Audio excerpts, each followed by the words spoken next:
జుంటి తేనె ధారల కంటే మధురమైన వాక్యాన్ని అనుదినము విందాం, అందరికీ వినిపిద్దాం. వాడుక భాషలో పరిశుద్ధ గ్రంథ ధ్యానము. ఆదికాండము 19వ అధ్యాయం. సాయంకాల సమయంలో ఆ ఇద్దరు దేవదూతలు సొదొమకు బయలుదేరారు. అప్పుడు లోతు సొదొమ ప్రధాన ద్వారం దగ్గర కూర్చుని ఉన్నాడు. లోతు వారిని చూడటంతోనే వారిని కలుసుకోవడానికి లేచి సాష్టాంగపడి, నా యజమానులారా, దయచేసి మీ దాసుడైన నా ఇంటికి రండి. ఇక్కడ మీ కాలు కడుక్కొని రాత్రి గడిపి పెందలకాడ లేచి మీ దారిని సాగిపోవచ్చు అన్నాడు. వారైతే, వద్దు, ముంగిటలో రాత్రి గడుపుతాము అన్నారు. అతడు పట్టుబట్టి అడిగినందుకు వారు అతనితో పాటు అతని ఇంట్లోకి వెళ్ళారు. అతడు వారికి చపాతీలు కాల్చి విందు చేస్తే వారు తిన్నారు. వారు పడుకునే ముందు ఆ పట్టణస్థులు వచ్చి ఆ ఇంటిని చుట్టుముట్టారు. సొదొమ మనుషులంతా ఆబాలగోపాలము నలుదిక్కుల నుండి వచ్చారు. వారు లోతును పిలిచి, ఈ రాత్రి మీ దగ్గరకు వచ్చిన మనుషులు ఎక్కడ?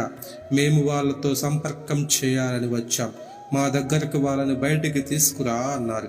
లోతు తలుపు తీసి వారి దగ్గరకు వెళ్ళి తన వెనుక తలుపు మూసివేసి ఇలా అన్నాడు, సోదరులారా, ఇంత దుర్మార్గంగా ప్రవర్తించకండి. చూడండి, పురుషునితో ఎన్నడూ ఉండని ఇద్దరు కూతుళ్ళు నాకున్నారు. మీరు ఒప్పుకుంటే వారిని మీ దగ్గరకు తీసుకువస్తాను, కానీ మీ ఇష్టం వచ్చినట్టు వారిని చేయవచ్చు, కానీ ఈ మనుషులను ఏమీ చేయకండి. వారు నా పంచకు వచ్చారు కదా, అయితే వాళ్ళు అవతలికి పో అన్నారు. వీడు పరాయివాడుగా వచ్చి తిప్పరిగా అవుతాడట. ఇప్పుడు వాళ్లకు చేయబోయే దానికంటే నీకే ఎక్కువ కీడు చేస్తామన్నారు. వారు దొమ్మిగా లోతు మీదికి వచ్చి తలుపు విరగ్గొట్టడానికి దాని దగ్గరకు వచ్చారు. అప్పుడు లోపల ఉన్న మనుషులు తమ చేతులు చాపి లోతును పట్టుకొని ఇంట్లోకి తమ దగ్గరకు లాగి తలుపులు మూసివేశారు. ఇంటి తలుపు దగ్గర ఉన్న వాళ్లకు చిన్న పెద్ద అందరికీ కనుచీకటి కలిగించారు. బయట వాళ్ళు తలుపు కోసం తడవులాడుతూ విసిగిపోయారు. అప్పుడు లోపల ఉన్న మనుషులు లోతుతో ఇలా అన్నారు, ఇక్కడ నీకు ఇంకెవరైనా ఉన్నారా?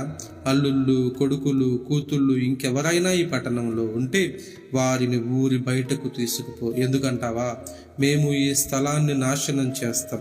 వీళ్ళను గురించిన మొర గొప్పదై యెహోవా సముఖం చేరింది గనుక దీన్ని నాశనం చేయడానికి యెహోవా మమ్మల్ని పంపించాడు. కనుక లోతు బయటకు వెళ్ళి తన కూతుళ్లను పెండ్లాడనున్న తన అల్లులతో మాట్లాడుతూ, రండి, ఈ స్థలాన్ని విడిచిపెట్టాలి. యెహోవా ఈ పట్టణాన్ని నాశనం చేయబోతున్నాడు అన్నాడు. అయితే అతడు హాస్యమాడుతున్నట్టు అతని అల్లుళ్లకు అనిపించింది. ఉదయం కాగానే ఆ దేవదూతలు లోతును త్వరపెట్టి, రా, నీవు ఈ పట్టణం మీదకి రానున్న దోష శిక్షలో